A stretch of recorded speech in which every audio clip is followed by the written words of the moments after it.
Oke, halo semuanya dan selamat datang kembali di Tanya Seputar Hukum ya.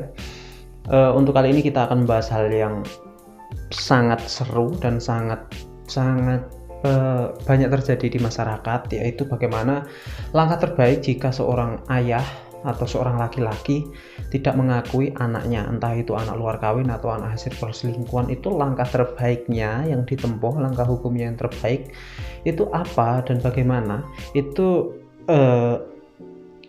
harus dijelaskan kan. Oke, dan itu sering terjadi di masyarakat ya, seorang laki-laki tidak mengakui anak tersebut hasil perselingkuhan atau bagaimana dan seperti apa langkah-langkahnya. Oke, jadi sebelumnya sebelum ada putusan MK ya, putusan MK di tahun 2017 tentang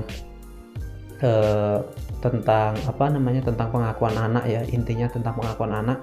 Jadi sebelum ada putusan MK yang menjadikan jurisprudensi ya, itu hubungan keperdataan anak luar kawin itu sama sekali tidak memiliki hubungan dengan keluarga ayahnya, sehingga seorang anak luar kawin itu hanya memiliki hubungan keperdataan dengan ibunya saja.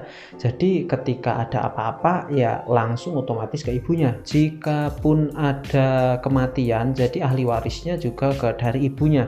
Jadi semuanya dari garis keluarga ibunya saja. Namun setelah adanya putusan MK ya, yang membuat putusan revolusioner ya, di situ menyebutkan bahwa ketika bisa dibuktikan dengan teknologi, yaitu contohnya dibuktikan dengan tes DNA, maka seorang anak itu bisa dimintakan hubungan keperdataan dengan ayahnya juga, intinya seperti itu ya. Dan itu juga dijadikan jurisprudensi hingga saat ini. Jadi kesimpulannya, langkah terbaik apa jika seorang laki-laki itu tidak mengakui anak kandungnya atau anak luar kawinnya atau anak hasil perselingkuhan? Yang pertama yaitu Anda bisa mengajukan gugatan ke pengadilan negeri setempat ya, jangan ke pengadilan agama, karena ke pengadilan agama itu semuanya harus berdasarkan akte pernikahan. Jadi ketika tidak ada buku pernikahan, nanti Anda tidak bisa mengajukan ke pengadilan agama. Jadi gugatan tersebut diajukan ke pengadilan negeri. Karena ke pengadilan negeri itu jenis gugatannya ada dua ya, yaitu gugatan perbuatan melawan hukum sama gugatan wan prestasi. Anda bisa mengajukan gugatan perbuatan melawan hukum ya. Kenapa kok itu termasuk gugatan perbuatan melawan hukum dan tidak gugatan wan prestasi? Karena gugatan wan prestasi itu adanya perjanjian dan pernikahan di luar perkawinan atau anak yang lahir dari luar perkawinan itu bukan sebuah perjanjian, itu melainkan termasuk dalam gugatan perbuatan melawan hukum, karena seorang ayah tidak melaksanakan kewajibannya untuk memberikan nafkah kepada anaknya dan tidak mengakui anaknya.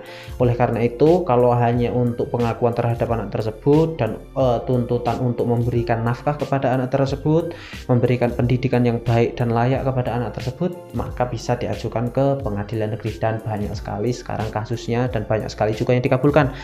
Yang terpenting untuk gugatannya masih masuk akal, jadi gugatannya ya sesuai saja dengan kondisinya. Kalau si laki-laki pekerjaannya apa, ya tuntutannya ya masuk akal saja dan tinggal di mana sesuai dengan kebutuhan sehari-harinya saja. Oleh karena itu, jadi langkahnya harus mengajukan gugatan dan nanti akan mendapatkan putusan di pengadilan sebagai acuan dasar untuk meminta keputusan atau meminta jalan terang ya dari majelis hakim. Nanti putusannya bisa jadi sebagai acuan untuk meminta hak-hak anak tersebut, sehingga anak tersebut memiliki memiliki garis keperdataan atau memiliki hubungan keperdataan dengan ayahnya pula, sehingga ketika ayahnya mati, anak tersebut bisa menjadi ahli waris. Dan ini sama seperti halnya sebuah pernikahan juga nanti akhirnya. Oleh karena itu langkah terbaiknya. Jadi silahkan kalian ajukan keperdataan, silahkan kalian ajukan perbuatan melawan hukum ke pengadilan negeri setempat tentang hal tersebut. Nanti jika suami Anda atau ayah tersebut tidak menjalankan kewajibannya dengan baik, itu nanti bisa diperlebar lagi dengan penelantaran anak dan bisa dibawa ke pidana seperti itu. Dan seperti biasa, semoga bermanfaat dan terima kasih. Dah. Assalamualaikum warahmatullahi wabarakatuh.